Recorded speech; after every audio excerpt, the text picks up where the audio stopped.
Not too long ago, I ended up killing a player character. And while that is just something that happens in D&D, this specific time taught me an important lesson about dungeon mastering that I think is important for every dungeon master to know. Specifically, it taught me a very important question that I think is crucial to ask when a player death happens, because it creates something more than simply a random death. It creates a moment in the story that will forever be remembered and forever have impact. This question literally changed the whole thought process I have about DMing, and I hope that it can also be a huge benefit to all of you. So let's talk about it. Now, before getting into this, I think we need a little bit of context. The campaign that I run is based in a very small section of the world known as the Plateau. It is a magical piece of Earth that was risen into the air hundreds of miles into the stratosphere, and literally nobody has access to it. It is a magical ecosphere of its own self-sustaining area. And because of that, almost everybody on the plateau has some sort of connection with each other. And in this world, there is one specific very dangerous cult with a celestial leading them known as Ezekiel. Now, this group had fought Ezekiel and had actually managed to kill him, but because of this, they had angered the cult, and the cult was determined to bring Ezekiel back. But the only way they could do so was by getting the party themselves.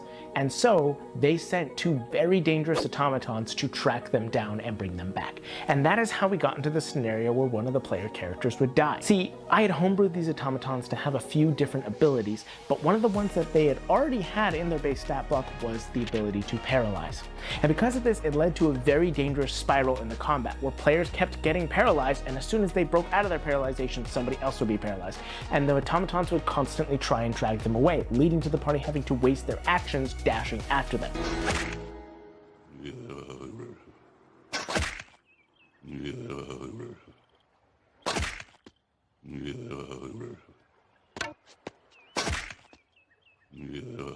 It was a constant cycle where it was very difficult to fight them.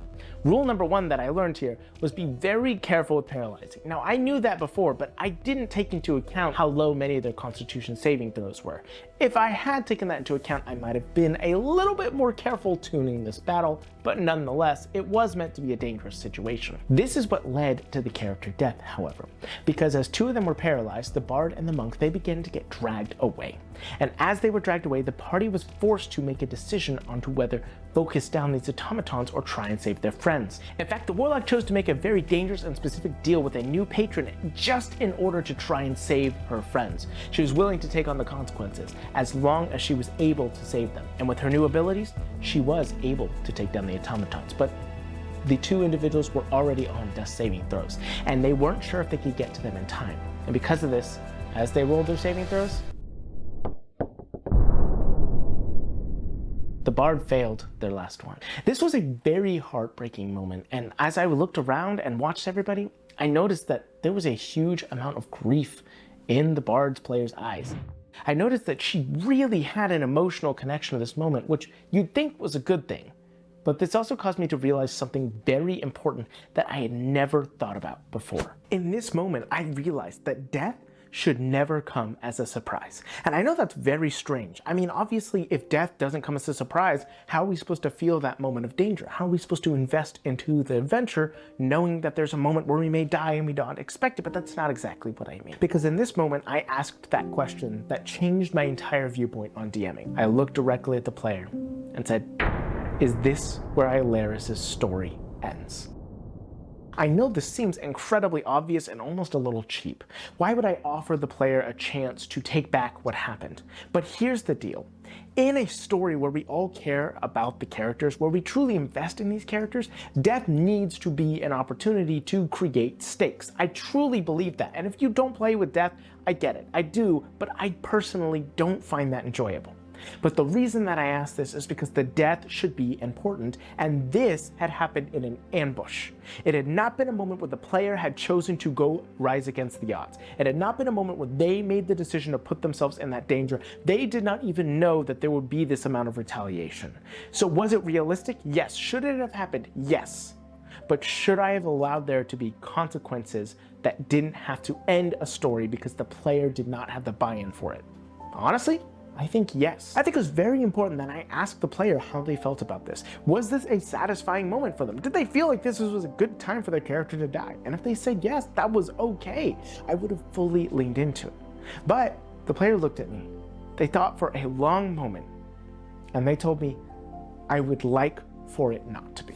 What this ended up doing was it ended up causing her to evaluate what was important to her when it came to her character's story.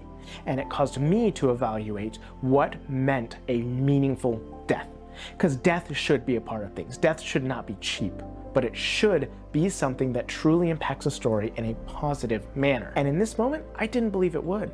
Yes, it was important that these consequences happened. Yes, it was important that they knew they were in danger. But to end a character's story based off of something that they were not fully prepared to enact wasn't what the story we were telling was about. And so I made an offering. I offered for there to be a sacrifice in place, and they took it. And so they took a sentient sword which had fallen in love with the bard. And yes, for those of you who were following along with this story, this is where it ends. And allowed that sword to give up its soul, its power, its arcane ability in order to bring the bard back and give them one last chance. There was still a death. It was still important. But I allowed the players to decide if that was the consequence they wanted. If they were okay giving something else up, if something else was to occur, to allow the story to continue. Because DMs, it is so incredibly crucial to allow the player to truly feel like they have input on where their story ends, to have a satisfying conclusion. And that satisfying conclusion can be an unexpected death, but it shouldn't always be that way. Because ultimately the point is that we all feel comfortable creating this conclusion. We all feel like we've created a satisfying narrative. And without that pure understanding between us all that that was a good moment to end it on, it does end up feeling a little bit cheap for everybody, but there still must be consequence. So asking the players if they feel comfortable with the consequence and offering them an alternative, I think is one of the best things you could possibly do. I honestly think it could be game changing, but that moment of asking the player if this was where their character died, I think was important. Now, will I ask it at every time a player dies? Yes, but I don't think everybody should. I think that works well for my group, because I think my group, if they feel that was a good time to die, even if they were not expecting to actually die, I think they will allow it. I think they will embrace it and accept it because we're all storytellers. But some people won't feel comfortable with that, and that's okay. So I wouldn't ask it all the time, but I do think anytime a PC dies, it is an important question to ask yourself. Go play a role, everybody.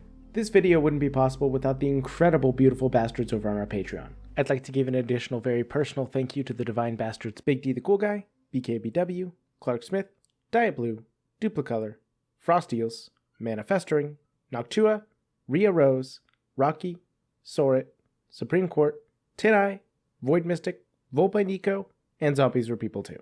We wouldn't be able to do what we do without you guys, and you mean the absolute world to us. Keep being beautiful, keep being amazing, and as always, make the world your own.